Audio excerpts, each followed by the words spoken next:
But some people didn't watch Beauty and the Beast. Some people didn't watch Pride and Prejudice. It's a classic trope, okay? Do not trust the guy who seems like he's more charming. Charm is deceptive. This is one of my favorite videos that I've seen in the last couple of weeks. Jessica absolutely nailed it. We are even explicitly told in season 2 that Jeremiah's MO is his charm, and that's really clear. And it's very clear also that that is not Conrad's strong suit. What I love about Jessica's video is how she's pointing to the trope of the love triangle and the different players in the triangle and what they bring to the story arc. I particularly love how she mentioned Pride and Prejudice, because I think if you really look at it, Jane Austen is one of those authors that really delved into the love triangle, but in a more subtle way. I often think Jane Austen is not associated really strongly with love triangles, but they are really in almost all of her stories. I mean, if we look at Pride and Prejudice, obviously we have Elizabeth as the heroine, Wickham as the option B guy, and Darcy as the endgame.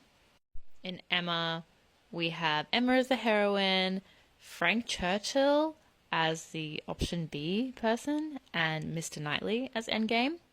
In Sense and Sensibility for Marianne, there's Willoughby as her option B guy, and Colonel Brandon is her endgame. Then in Mansfield Park, for Fanny, there's Henry Crawford as the option B guy, and then Edmund as her endgame. Also in Persuasion, Anne has Mr. Elliot as her option B guy, and Wentworth as her endgame. And also in Northanger Abbey, there's Catherine as the heroine, with John Thorpe as the option B guy, and Henry Tilney as her endgame. Now, Jane Austen is very skilled and she's got a lot of subtlety to her work, but it's very clear from the get-go who the person that the heroine should end up with is, or where the direction of the story is going.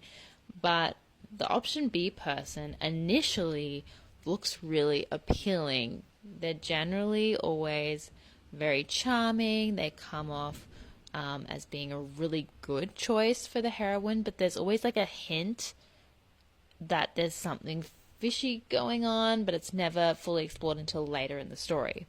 The love triangle is generally like a vehicle for the heroine to grow and learn something in her quest for love, as well as just finding her person.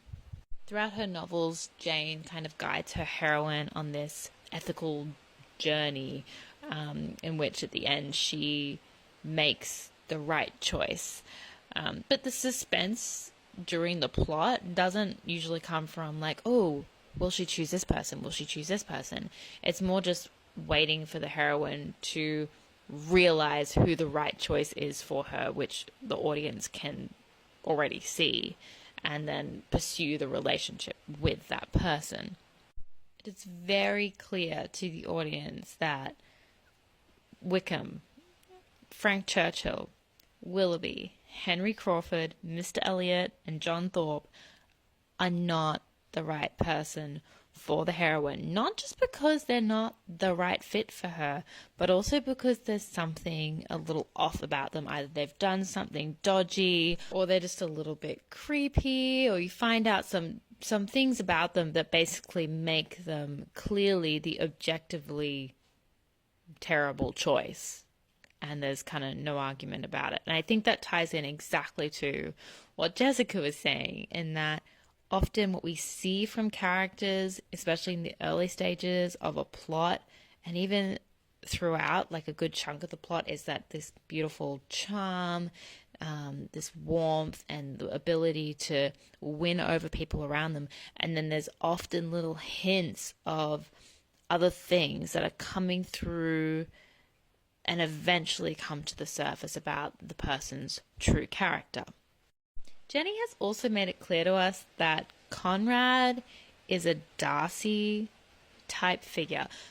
Like, she even reposted a couple of TikToks that were pointing out the similarities between the 2005 version of Pride and Prejudice and the little hand flex that Darcy does and the hand flex that Conrad does in episode 1 of season 2, confirming that that was the reference they were trying to make. I think looking to Fitzwilliam Darcy as a bit of a blueprint for Conrad's character makes so much sense, because they are both people who come off as being quite unpleasant and hard to read, and can come off as being very cold or standoffish, and often their actions get misinterpreted for being something they're not. They're both riddled with anxiety and trying to deal with traumatic events and just not dealing with it well. They both have romantic interests in their lives that they're not communicating with very well because of their certain anxieties and struggles to express themselves. They both make some poor decisions, but at the end of the day, we as the viewer or as the reader know that they have good intentions, and that they are objectively a good person. I don't think you could really say that Darcy was a bad guy, and I don't think you can really say that about Conrad either. Did they both have some growing to do and some development of certain communication skills and with their disposition? Sure. But are they bad people with really bad motives and sinister intentions? No. Now, Jeremiah being the option B guy, does that make him a terrible person? No, I don't think so. I don't think that Jeremiah, seeing as he's a teenager and still learning and also going through traumatic events himself, can be put in the same category fully as those other guys. But I do think there's certain traits there that he does have in common with the option B guys in the works of Jane Austen. Is he a full-on Wickham? No, I don't think so. But is he more of a Frank Churchill? Like, yeah, I can kind of see that. I think he is definitely willing to manipulate people or situations to achieve his own ends and be a little bit deceptive. Do I think that he can change? Absolutely. He's a teenager. Like the other characters we're talking about were full-grown adults. He's a teenager going through a really traumatic event in his life with a lot yet to learn. And we did see some growth from Jeremiah too towards the end of season 2, so I'm hoping that they are able to flesh that out a little more in season 3.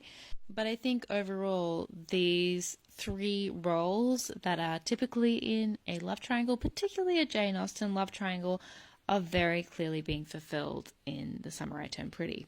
We've definitely got our Darcy, our Mr. Knightley, Colonel Brandon type in Conrad. He is more of that cold, kind of misunderstood character that has really good intentions and really good heart behind his actions, although not always executed perfectly. That's definitely what we find with Conrad. And then, of course, we have our Wickham, Frank Churchill, Willoughby type in Jeremiah, in that they come off super charming and win the girl over really, really quickly.